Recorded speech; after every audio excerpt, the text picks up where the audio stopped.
Knit Along, Day 2. Finally decided to do what I was told to do a long time ago. And I got one of my kids' books from school and I printed off all of the information that I shared on Facebook. So the piece summary and the directions for this piece, well, for this project. And then I did the best thing ever. I ironed my tension swatch after I got my readings, and I have stapled it to the cover so that when I go to reknit this piece in the future, all I have to do is bring it out. I know exactly what it says on it just when I pull it out of my library. I don't have to actually read this part. And I will be able to recreate this piece because I will know what my tension readings were. I know what tension I used, and I know what yarn I used. So keep notes like this.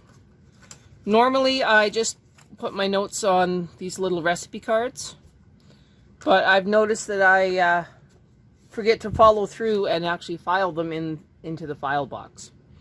So at least with the big book, I can put it in the library and then I will be able to reference it a lot quicker than trying to shuffle through the rest of my knitting studio trying to find those notes. I have also taken off the ribber because I'm not going to use it today. We are starting with the back piece on the knit along. So I will be shooting that video today, and if we have time this evening, then I will be doing the sleeves, and then the last piece we will do is the front. After we do a little bit of assembly, we will then do the collar. So this is just a supplementary video on this, and we'll get this done pretty quick.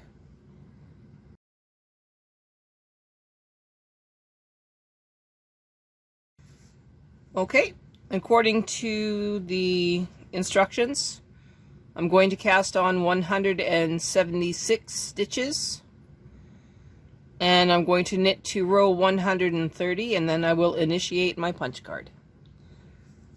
I need to figure out the amount of ribbing that we want to do and the method which I want to do it. This is totally up to you on your own project.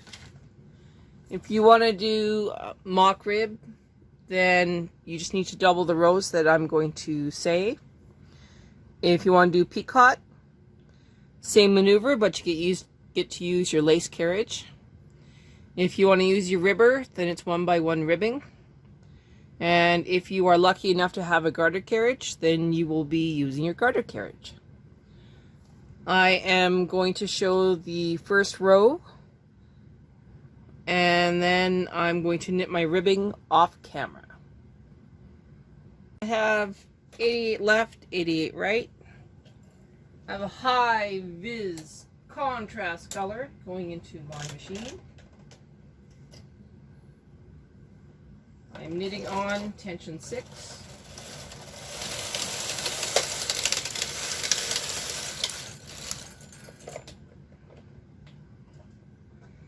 Dropping my bed.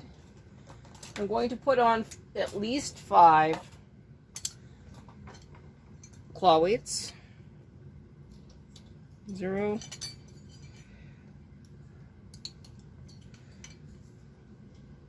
One at 88. Another one at 88.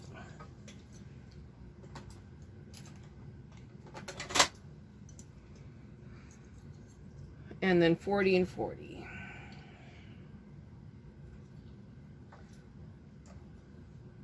I am now going to knit about 10 rows.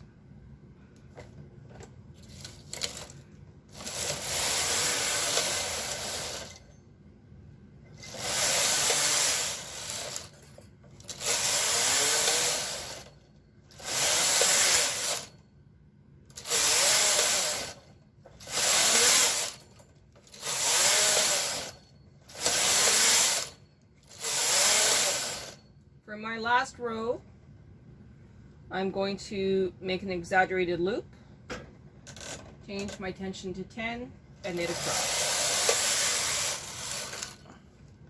This will make removing my waste yarn a lot easier and way less stressful. I'm now going to E-wrap my black yarn and do my ribbing. I have yet to determine exactly how much ribbing I want to do, so when I have that number, I will come back and I'll let you know. What tension am I going to knit ribbing? Well, if my main tension is going to be 7, then my ribbing to me should be 5. But you might like numbers 3 to number 5 for your ribbing. This is totally up to you on what you want to do. I like 5 because I don't care if it's really springy or not. I know with loops and threads it won't keep a lot of spring. I figured it would be easier to show you what's going on without a ribber in the way, so that's why I'm not using my ribber. What you can also see is that I have knits and purls for my ribbing. I am satisfied with using tension 5 for this one. My entire sweater is black, so you're not going to see a lot. Just as long as it covers the child's butt, I don't care. So again, we're doing the back. When I come back, we will have finished the ribbing. I'm not sure if it's going to be 10 rows or 20, but I'm usually leaning towards 20 rows of ribbing.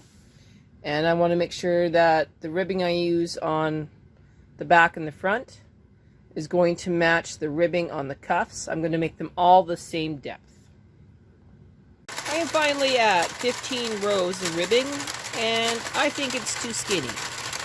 So we're going to do the same amount of ribbing as the collar says, and we're going to do 30 rows. Okay, I'm at 30 rows of ribbing. Everything is up on the main bed. Carriage is on the left-hand side. Tension is at 7. I'm going to restart my row counter. And I'm going to start knitting. I have 128 rows. I have around 128 rows before I start my punch card.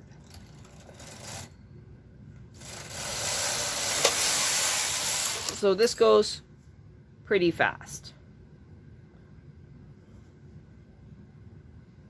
So this will go fairly quickly, and it's pretty boring to watch somebody go back and forth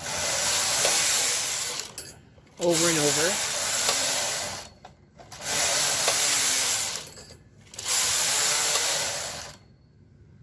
So I will come back when I have knit 120 rows and start to initiate the punch card. Okay, I'm not kidding. This is pretty boring. I'm almost at row 100.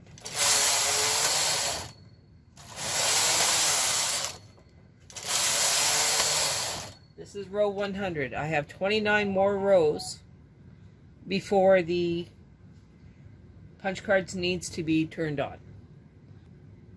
Okay, 10 more rows to go. What I'm going to do now is I'm going to grab my white yarn and get it ready to go.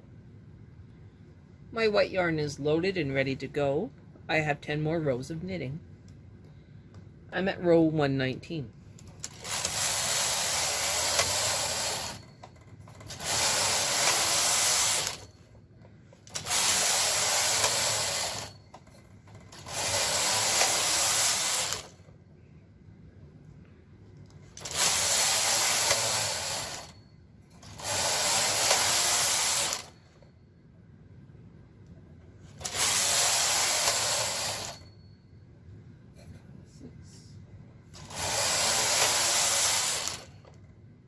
Seven, 28, 8. Okay. 29. Now, set marker was said. What that stands for is turn your carriage to KC1. Make sure that you have pattern 901, which is the Halloween pattern, or the punch card pattern of your choice. Make sure it's in the position you want, and your ready light is on. I'm going to make a note here that my set marker was at 129.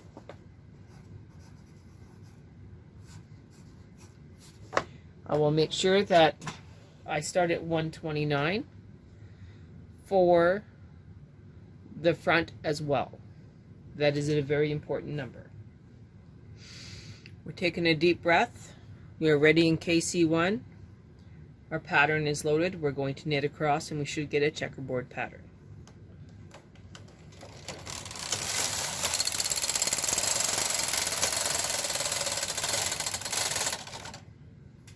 And we do. I'm now going to introduce the white yarn into feeder number 2, and we will start knitting our punch card.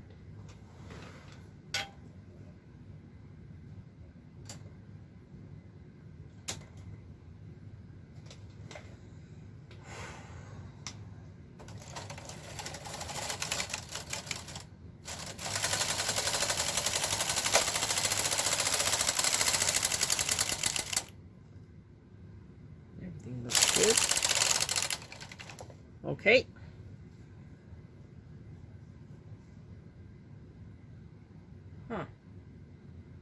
We have an interesting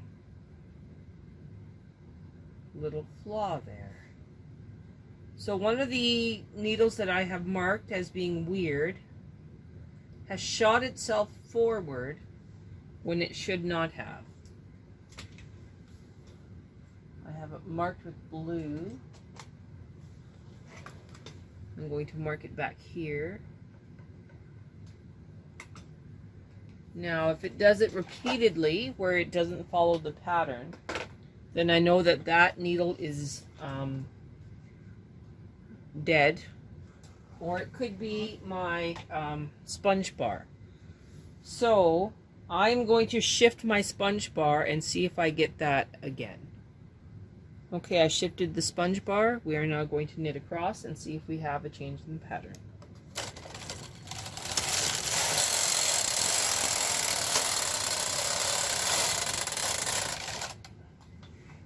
Okay, just like before, we're going to cut the yarns and we'll worry about the yarn tails later.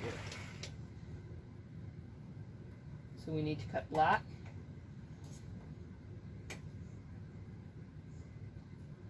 Black is cut. Need it clipped. Clipping.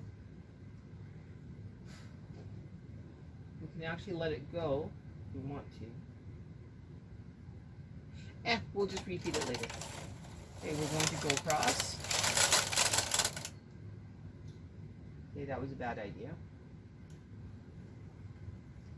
I'm going to pull it out. Make sure that knit off, which it did.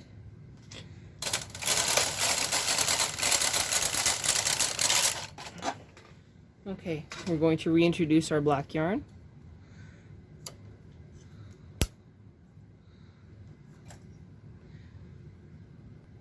All right, we are now into the word boo.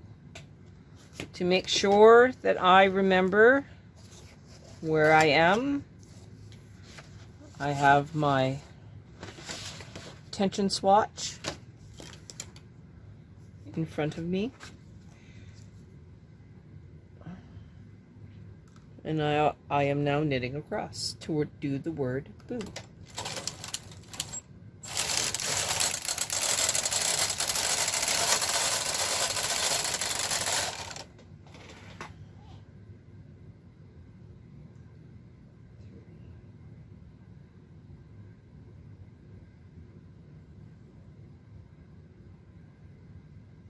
We have 5, 3, 1, 2, 1. 5, 3, 1, 2, 1. Okay, it seems to be working.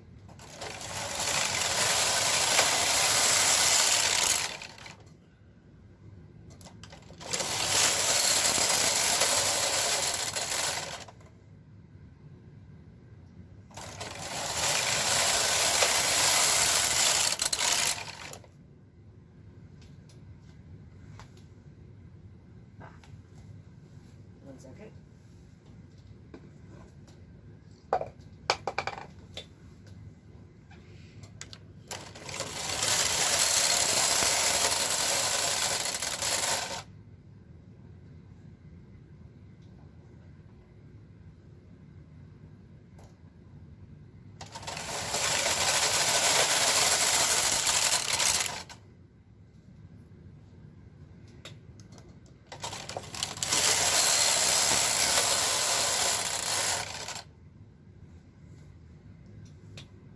Okay, so this is the row of white. So we're going to repeat their steps. Cut the black.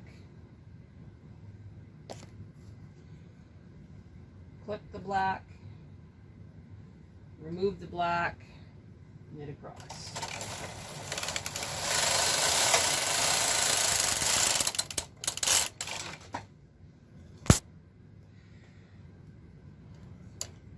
Going to remove my yarn, reintroduce my yarn, and reintroduce the white. Now my tension on my yarn appears to be a little high. I'm going to make some adjustments. We are now in the second set of checkerboard.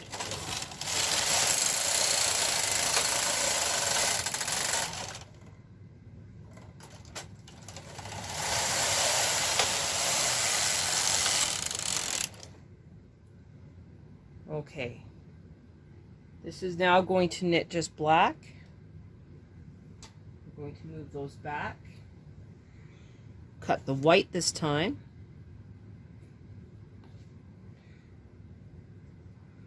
Move it out of the way. Put a clip on it. And now we're going to knit across.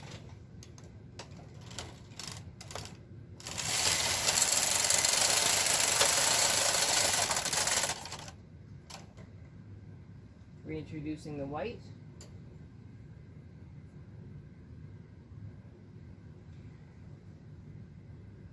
We're now going to start knitting the ghosts.